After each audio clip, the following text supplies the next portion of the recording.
Jaune Congo, c'est une entreprise de maraîchage qui est basée à Kimpese dans le Congo central et qui produit différents types de légumes, différentes variétés, autant des légumes qu'on peut trouver facilement dans les marchés, que les ménagères quinoises connaissent déjà, autant des légumes qu'on trouve plus difficilement ici à Kinshasa. Notamment les radis, les courgettes, le basilic, même la pastèque, ou par exemple différentes sortes de piments doux ou de piments. Ça fait depuis 2014 qu'on est basé à Kimpese, où on travaille avec une vingtaine de personnes. Toute l'équipe est congolaise, c'est vraiment de donner du travail aux gens localement, donc on n'est pas du tout mécanisé. C'est aussi qu'on utilise des nouvelles techniques agriculturales, comme le paillage, comme l'écobuage, donc on donne beaucoup de travail aux gens, tout en ayant une agriculture qui est responsable et qui respecte l'environnement. Autant on peut acheter la production des agriculteurs locaux, autant on propose à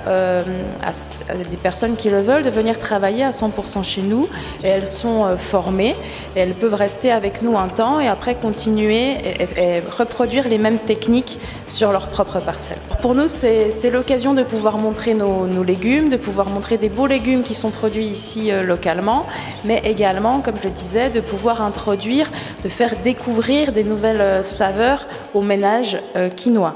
Donc on va proposer des légumes comme ça qu'on pourra acheter, mais également des petites préparations, des petites idées qu'on pourra transmettre aux ménagères avec des petites recettes pour pouvoir préparer les légumes différemment, ou également découvrir des nouveaux légumes pour pouvoir diversifier son alimentation. Par exemple, une recette qui est toute simple, ce sont les tomates séchées. Ça permet de conserver les tomates bien plus longtemps. C'est un goût qui est différent, et en plus quand on sèche les tomates, on fait ressortir des nouvelles saveurs, une nouvelle manière de découvrir la tomate. Donc ça, c'est une préparation qui est très simple et qu'on va pouvoir présenter.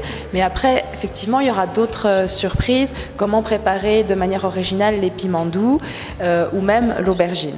Par exemple, il y a les carottes qui sont des très bons légumes pour les tout petits qu'on peut faire en purée. Et la carotte, c'est très bon pour la vue. Donc c'est vraiment très bien conseillé pour les petits enfants.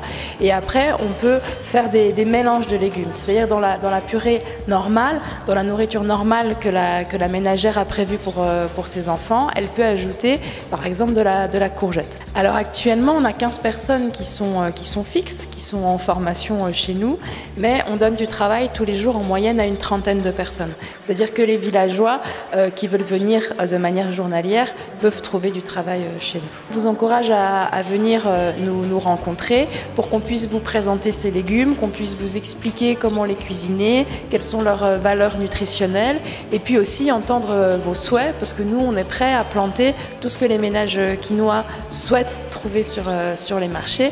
Donc s'il y a des légumes comme les brocolis ou comme les choux-fleurs que les gens auraient envie de pouvoir acheter, nous, on est prêts à les planter pour eux. Donc c'est vraiment l'occasion de découvrir d'autres légumes, mais aussi de pouvoir faire des demandes spéciales, de pouvoir nous conseiller sur des légumes à planter. Nous, on espère vraiment pouvoir les faire changer d'avis. On pense que l'agriculture en général, c'est un métier qui est très noble, qui existe depuis la nuit des temps, et que sans agriculteurs, on ne peut pas vivre. Trop souvent, on l'oublie.